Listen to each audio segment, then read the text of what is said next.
We have a very special segment for you now. Joining me here at CPAC headquarters is one of my colleagues, Patrick Plein, who's the Deputy Director of our Nolan Center, which is the center where we focus on criminal justice reform. You have a great crew there, led obviously by Pat Nolan, who's a real legend in this area, and David Savavian, who's also our General Counsel. And we're going to be having a conversation with two other really important people about this important case in Oklahoma concerning a prisoner by the name of Julius Jones, who's on death row and has gotten a fair amount of notoriety for the questions, legitimate questions, about his conviction and this fear that he could be executed in the state of Oklahoma. We're joined by someone who's a great friend of CPAC and a great attorney from the state of Utah, Brett Tolman, who works with us on a lot of these projects. And we have a special person with us today, a public defender for the case, for Julius's case, Amanda Bass. Amanda and Brett, thanks for joining us on CPAC Now. Thanks for having us. Yes, thank you. Oh, well, thanks for being with us. I want to start with Patrick. Patrick, it's unique for the ACU, for CPAC to intervene in a case like this. By and large, we focus on the right policy outcomes, usually going through the power of a governor to change some kind of regulation, or Congress or a state legislative chamber. But in this case, we're focusing on a particular person. Why is it important that our community understand that in many cases, prosecutors need to be held to account on how these decisions are made?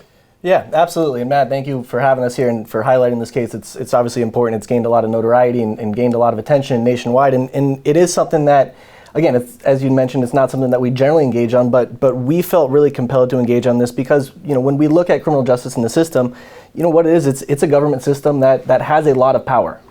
The power to lock somebody up in a box for a long time, or to, in this case, take somebody's life is a lot of power. That's the most power. And I think we need to be looking at that, under a very close microscope to make sure it's being used correctly.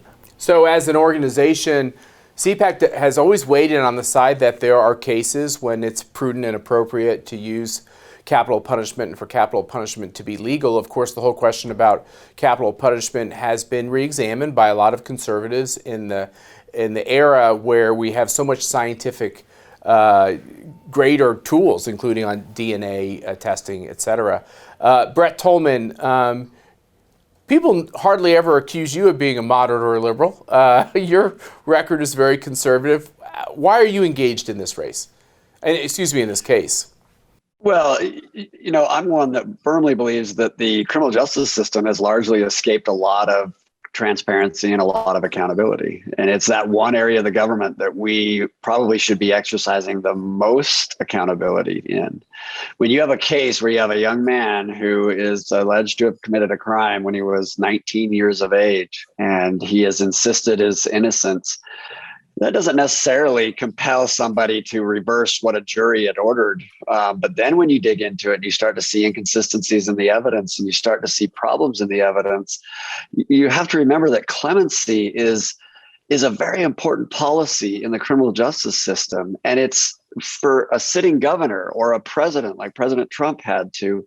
You're not supposed to step in the shoes of a prosecutor or a defense attorney. You're supposed to review this in light of what is this human being like now? How rehabilitated has he become? And are there issues in the case that warrant me to err on the side of mercy? And when we have facts like we do here, and when we have someone like Julius Jones, I hope every governor across the country will err on the side of mercy, because that is a better policy than making mistakes in the criminal justice system. Amanda, you're obviously very familiar with the case. What do people need to know about this case that would make even proponents of the death penalty rethink it in this case? Thank you again. And so just to piggyback on what Brett just shared, the trial process is supposed to be the adversarial test where the truth can be discerned. The process in Julius's case did not work because Julius's lawyers, none of whom had ever handled a death penalty case before, did no investigation, did no pretrial preparation, tried this case off of the police reports, never interviewed a single state witness before they got on the stand and testified, and presented no evidence whatsoever in Julius's defense. And so, when we rely on the trial process to produce a just result, we can't have that same assurance that justice was done here. I think it's important for people to know what the jury did not know about Julius's innocence. They did not know that Julius did not fit the only eyewitness description of the shooter, and that fact could have been objectively proved through a photograph from a few days before the crime that his lawyers never showed the jury. The jury never heard the testimony of Julius's mother, father, sister, and older brother, who were all unequivocal that Julius was at home with them at 9:30 p.m. on July 28th, 1999, which is when the shooting occurred.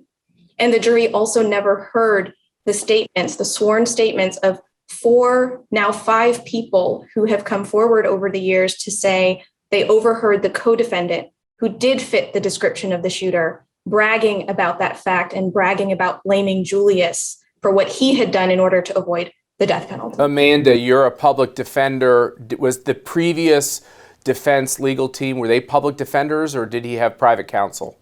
They were public defenders too, Oklahoma County public defenders who were very young, who were also overworked, who didn't have the training and the resources at their disposal to mount the kind of defense that Julius deserved and that the system requires in order for the adversarial trial process to actually produce just outcomes. So when you have a weak defense team like that, it sounds like it's fair to criticize the fact that the case was not put forward in the best light, which maybe led to the poor or the decision that was rendered. Right. And I think most telling is, the statements that we have from members of the jury. 3 members of the jury have provided sworn statements attesting to the fact that they perceived Julius's defense as doing nothing to defend him. They wanted to hear the defense case, but they rested without putting on any evidence. Yep. They saw Julius's lawyers as inexperienced, as uninvolved, disengaged. These are members of the jury who are saying this, and we know that now, which I think should give us all pause that that the outcome here was not correct. Brett Tolman, the government has increasing power in our lives in so many areas. If we get even outside criminal justice reform, there are so many things where certainly the federal government, but government generally seems to be less humble and less cautious about grabbing power and using it on citizens. When it comes to questions of the death penalty, how can we be absolutely certain? I mean, can you imagine an error rate with the death penalty? That's quite an alarming concept for people to think about when you can never bring that person back. Yeah, remember, I think, Matt, you make a good point. Remember, we all sort of grew up in this country believing that in the criminal justice system, you're presumed to be innocent, right? And then you start to practice or work in the criminal justice system, or maybe you have family that's, or you yourself have been impacted by the criminal justice system, and you realize that's not the case. You're presumed guilty, and you have to almost work backwards in a court of law when a jury is looking at there to try to reveal or give them some pause or reason to think that maybe you're not guilty. And so then when you have a defense attorney that's outmatched and inexperienced, yes, that can be a big impact on whether or not you get to a just or true verdict. And then even with a good defense attorney, we're now learning that a very high statistical percentage of cases are decided wrong, and DNA is starting to vindicate. But then we're also starting to see that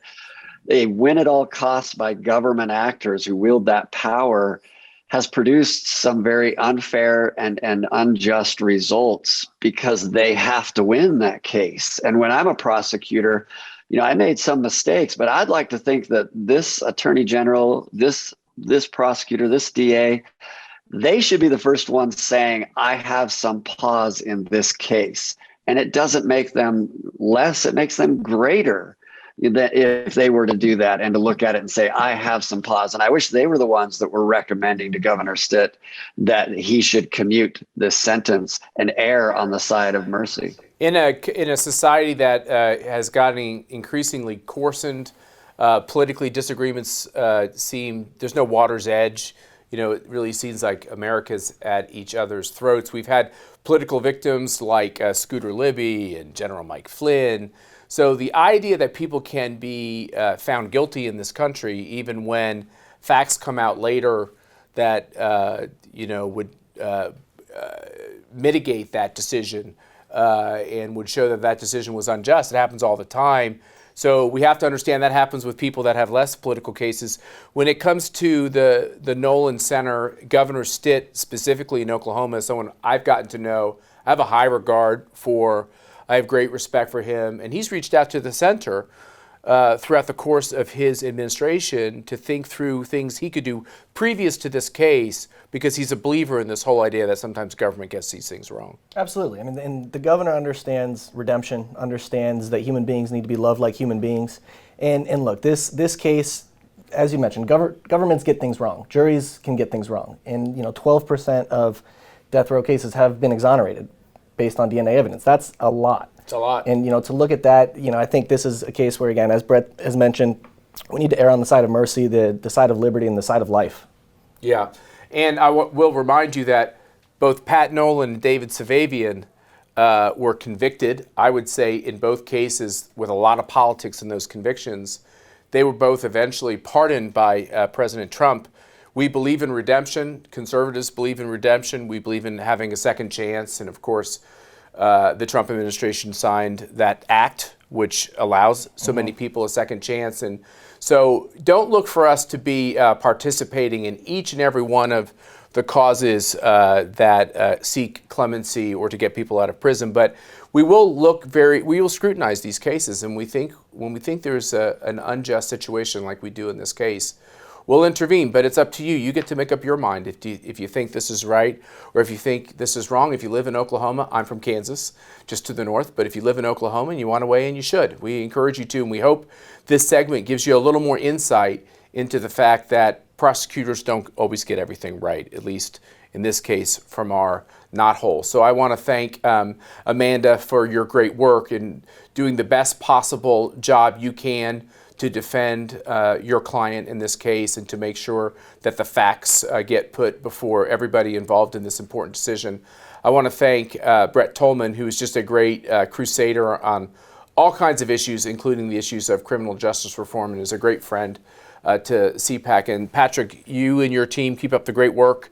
We're really proud of what you do, and we will be talking about more of these issues to come, so stay tuned, and thanks for joining us.